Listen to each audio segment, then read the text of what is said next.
Today I'm in a Sentra, a Nissan Sentra, 2021 Nissan Sentra. And for those of you who've been watching the channel for a little bit, you know I've done a bunch of luxury and high-end cars and a couple more affordable vehicles, but this is one of my first real budget or economy cars. Let me just start by saying that I'm really impressed with this car. And if you have realistic expectations for this car, it will not disappoint you because it does everything you'd imagine and quite a bit more. It's a real big step up from economy cars of just about 10 or so years ago. The Sentra starts life at $19,000 and $20,000 in this mid-tier SV trim. This particular car is $22,000 and change as equipped. This car features a 2-liter naturally aspirated 4-cylinder engine producing 149 horsepower and 146 pound-feet of torque. That's all paired to an Xtronic CVT transmission, so a continuously variable transmission.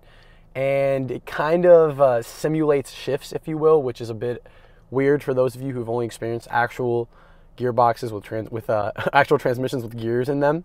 Of course, it's driven through the front wheels, and yeah, it's as slow as you'd imagine, about 9.5 seconds to 60, and it barely breaks 80 miles an hour in the quarter mile. But you're not buying this car for any of that. You buy this car because it's sensible and affordable and comfortable, and probably as a commuter car from and to work. Let's drive it to find out more. Setting off in the Sentra, I currently I just have it in drive. This particular car doesn't have the sport drive mode, which I think only the SR models have, but it does have a sport transmission mode that's down here in a really funky place. It's just a line on the transmission, on the gear lever.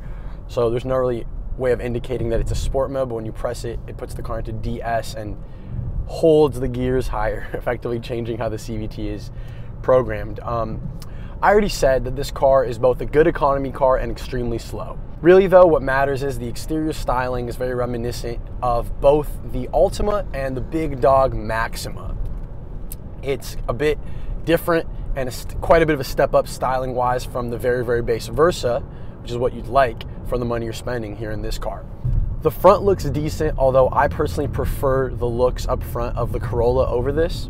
The rear 3/4 is really nice though, where it gives you that Maxima styling with the roof and that little black line that crosses. Now you can get a black roof for only $400, I think $500 actually, but that's a really nice feature and that helps the car, I think, look even sportier and even more similar to that Maxima. The SV trim doesn't really help mask this car's economy nature though. And especially from the side, it really has a bit of a bloated look. I think it's because the car is so small, you know, it's like not able to be stretched down and have a little bit more of an elegant styling from the side profile. But again, it looks miles better than a Versa, especially a last generation Versa, oh my God. So it feels and looks all right, the front and the back being the strongest suits of this car versus the side profile really not standing out, especially with 16-inch wheels. It just looks a lot like a very economy car, which is what it is, so I guess I shouldn't be surprised. But where this car really shines is inside, and lucky for you, that's where you're gonna be spending most of your time. You have a really nice looking and feeling steering wheel with a slight flat bottom, and you get a really, really nice gauge cluster as well. It's easy to read, the styling is nice, the layout is nice, and you get a large LCD in the center that can give you a ton of information, probably a bit too much information if you'd like, but it's just a nice standout feature, and the gauge cluster doesn't feel like an economy car, it feels more like a mid-level, low-level luxury car. The center screen as well is pretty nice. It's touchscreen. It can lag from time to time, but it does feature both Apple CarPlay and Android Auto, so it's definitely a serviceable system. I really like how the central air conditioning vents are circular and reminiscent of a Mercedes-Benz AC vent.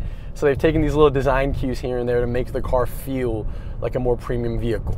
The AC controls also feel like there's something out of maybe a Subaru or even a high-end Ford. So and it has a nice LCD screen and buttons and an aluminum style to the knobs. So the car really, really doesn't feel like a budget car inside. The good continues when you go to the seats that are both supportive and comfortable.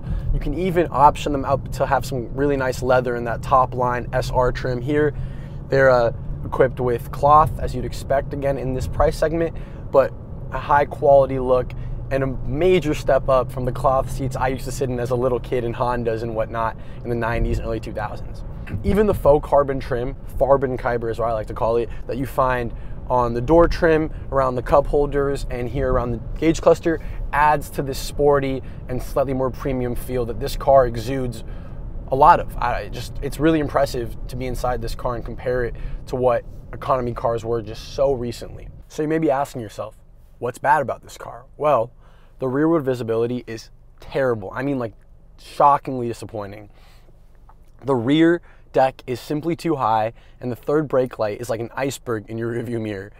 I found myself sometimes not even noticing there was a sedan driving behind me if it was too close until I looked at my side view mirrors, which is just unacceptable, especially for a compact car, which this obviously is. Luckily for the Sentra, it makes up for it slightly with having a ton of safety features. This particular car has blind spot monitoring, lane keep assist, front collision warning, and the good continues with the fact that this has adaptive cruise control. Let's see if we can pass this Range Rover, and we can. Let's go. Yeah, this has adaptive cruise control, which is cleverly hidden up front in the Nissan badge. That's something you don't get standard sometimes in over $100,000 Mercedes-Benzes and whatnot. So the fact that you're getting that at around 22,000 bucks, it's just fantastic bang for the buck when it comes to safety, tech, and features that you're getting in the Nissan Sentra. The car is also pretty spacious. The trunk is absolutely massive, and even sitting behind my 6'2" frame, you get pretty good legroom in the back. Headroom is only so-so, but the car can fit a good amount of size in it, meaning you probably get 4 fairly large adults, and even a 5th person in the middle looks like it's a bit more comfortable than your average sedan, at least in this size segment. Let's check out the cup holders with a little patented tall boy test. So if you guys want to comment down below with your guesses as to how many tall cans this car can fit. No one's commented yet. I've asked like in a couple of videos now and nobody's commented. So if you want to comment, be like the first person to comment a guess down below, that would be awesome. But without further ado, here's the tall boy test.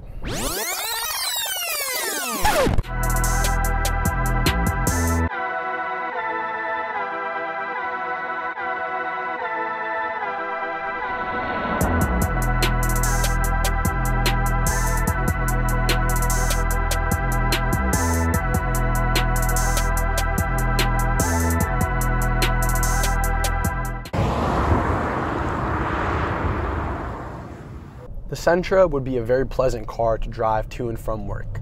The steering is surprisingly pleasant. The power is weak, but I actually don't find it to be as jarring as some. The CVT can make the car be a bit jolty and jumpy when you slow down, put it into park, but you know, even merging onto the freeway or even merging onto some roads, I haven't found myself freaking out that the car behind me or the car coming up behind me is going to hit me. So the power is adequate. The safety and tech features are fantastic within this price segment, and for the money, you're getting a ton. You know, the safety and tech are generally better than expected, as is the fit and finish here in the inside in the cabin. I just didn't think this car would feel quite as nice inside as it does.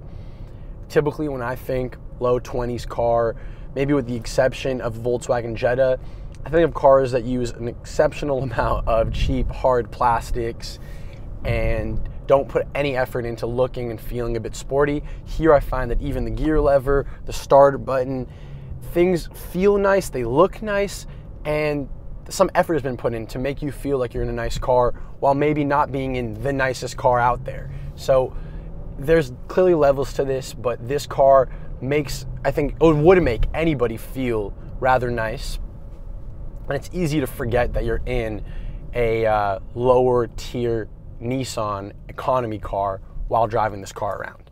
Before the sun sets on me here filming this video, let me just say that I would have to probably spend a bit more time in the Corolla and the Civic to really give an opinion on which one I truly prefer. But this car has surprised me, and I kind of have to be honest and say that I never really thought too highly of the Sentra, and that's definitely changed today. So these new Sentras, I think they were all new for 2020, and here in 2021 have remained and become a very nice vehicle, with the exception of the Jetta, which I haven't spent a ton of time in the latest generation Jettas, but I think with the exception of that car, this is about one of the best cars you can get in this price segment if you're looking for a brand new car. I'm sure they lease these at a ridiculously low payment, And I think the true beauty of this car is getting a brand new car that offers you all the safety and tech of 2021 without nickel and diming you like typical luxury makes do. Nissan has, you know, had its ups and downs in recent years, but I think if this is the direction that they're going, and if this is an indication of what Nissan can do and how reasonable they can be, maybe they can make a comeback. In these dark lighting conditions, peace. Oh, look, we got a little sun, actually. So, once again, this is Rio. Thank you guys for watching. Peace.